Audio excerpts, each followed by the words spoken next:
All right, so let's take a look at this really quick. The fan air comes out here. You can adjust it to push out or go straight up or almost straight up. Around the back. This is the water tray. So it's not a big water tray. However, it does come with a hose. So the hose would connect right here, right in here, if you want to use it, which you probably do because this is pretty small. So ideally that hose would lead to a drain of some kind so you don't have to maintain it. And this is the full float switch, tells when it's water is full. This is the filter. So it's new. Obviously the filter is still quite clean. Okay, so let's look at the operation a little bit. The controls are up here. We'll turn it on and open the fan vent. And before we continue, let's take a look at the instructions because they're really not very clear. Hang on. Okay, this is the main instruction page. Take a good look. It talks about very, very simply, for example, this button turns the ionizer on, if you're wondering what that is, and that's very nice. This has an ionizer in it, or an ion generator, negative ion generator, that is. But some of the confusing things are, for example, the mode button, which lets you go between fan, drying, low, and high.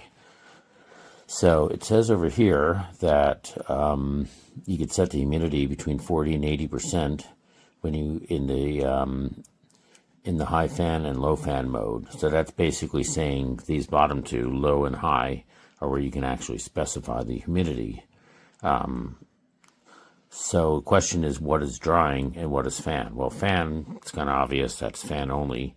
Drying, from what I can tell, automatically sets it to be continuously on, which is denoted by CO on the display, but you can also set for low and high mode. The difference between low and high seems to be the fan speed. So if you put it to drying, it's always on. If you put it to low, then you can set the humidity or put it to continuously on, but with low fan. And high, same thing, set the humidity or continuous on with high fan. So that's what it means when they talk about multiply modes. Obviously that should be multiple modes. So that's how I think it operates.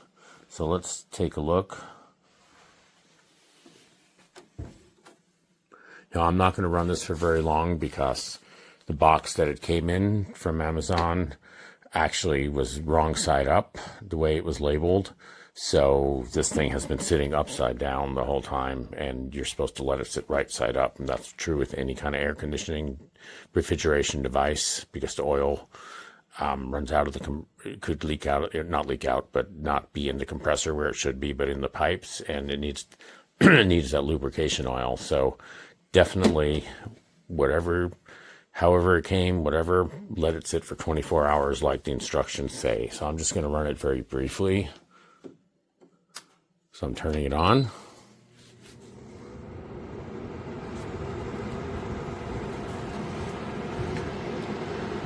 These are the modes.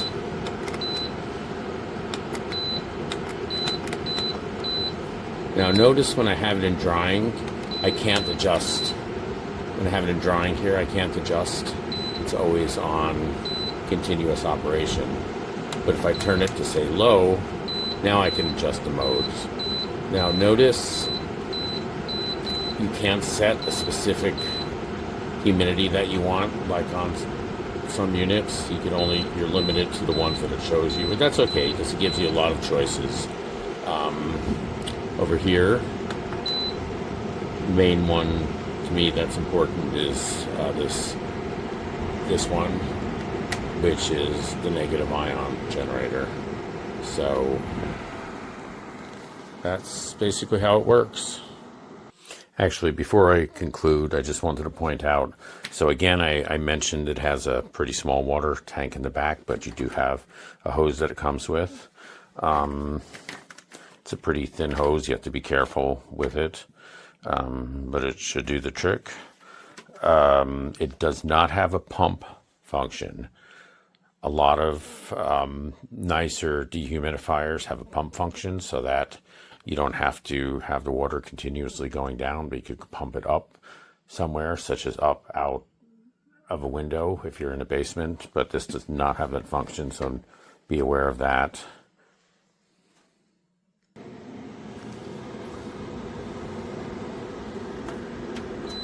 This also does not have a Wi-Fi connection the way a lot of modern ones have. So I would say this is a fairly basic but functional dehumidifier with one plus option that most, or at least a lot, don't have, and that's the negative ion generator. So that's my assessment of this. Hey guys, it's Steven, and today I just wanted to share with you my thoughts on this dehumidifier. I've used it for about a day now, but I just want to show you exactly how it works. So if you come over here, when you power this on, I forget exactly what the settings are going to say on it. You're going to want to get close here so you can see all the buttons, please. So you have your child lock. To activate that, you just hold it for 3 seconds and it'll hold it in place. You shouldn't, and hold it for 3 seconds. So let's try that again. Oh, there we go. You just press it once, and then to, if you press any of the buttons, it's good. To deactivate it, you hold it for 3 seconds. There we go. This is the indicator for when the tank is full. This is an ionizer. And these are your options, fan, drying, low, and high. The fan doesn't do any dehumidifying, so you're gonna wanna press that mode button. Here in Texas, it's super humid, super hot, so I run it on high. And then the up and down arrow here is to choose what you want your humidity percentage to be. If you want to know what it is in the room currently, you hold that mode button down for 3 seconds, and it's going to show you right now I have 82% humidity in this room. So my target on here is 40%, which I think is pretty reasonable. There is an auto defrost option, so if it gets too cold, it will keep the water from freezing.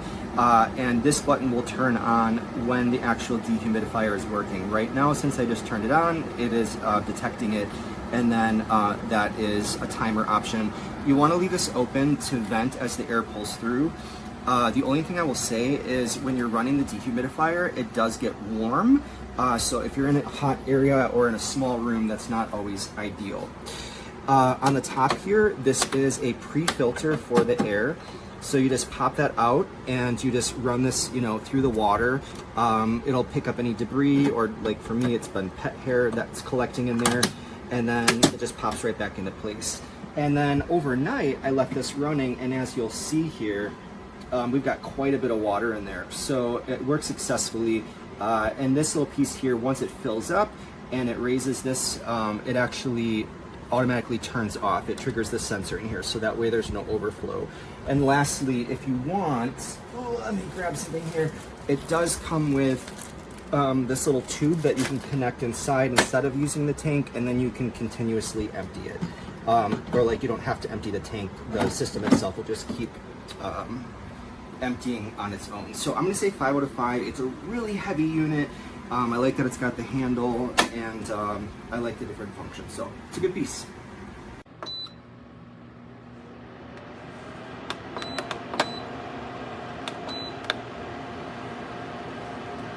So this working now, it's turned off. The fan will run until 3 minutes, then it's going back. The dehumidifier will shut off again, and if I put in continuous mode like drying, so it's continuous, still this option never turn on. So if I leave it like that, after 3 minutes this fan, which only blew the air, it will turn off. And if you check here,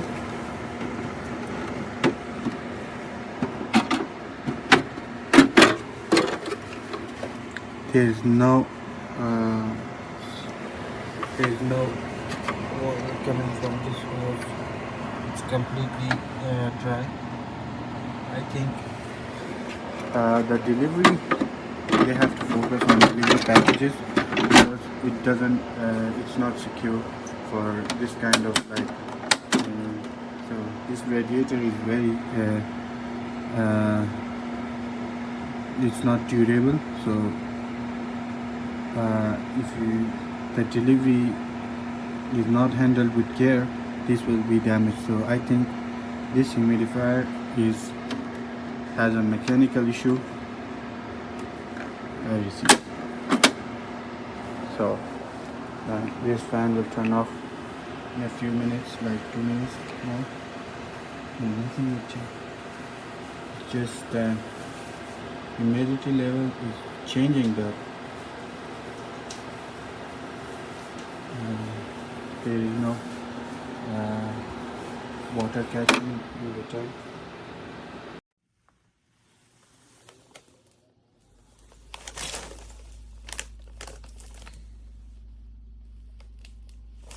Does not let any moisture anymore dry. And I've been playing with the settings. You can see it's plugged up. It turns on.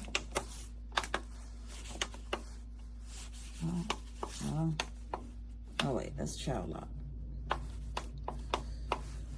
Let's see, that's I just hit child lock. It wasn't on child lock at first. Unplug it. Okay. So it turns on. I unplug it, plug it back up. It turns on. It's on, as you can hear. But it doesn't collect any moisture, no water. So we'll see. I haven't heard anything back from the manufacturer yet.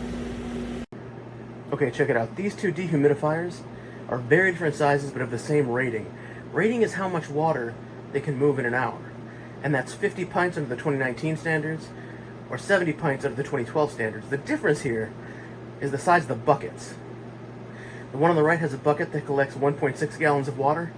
The one on the left, a bucket that collects 0.7 gallons of water. So the question for you is, are you better off making more trips with smaller buckets, or fewer trips with heavier buckets?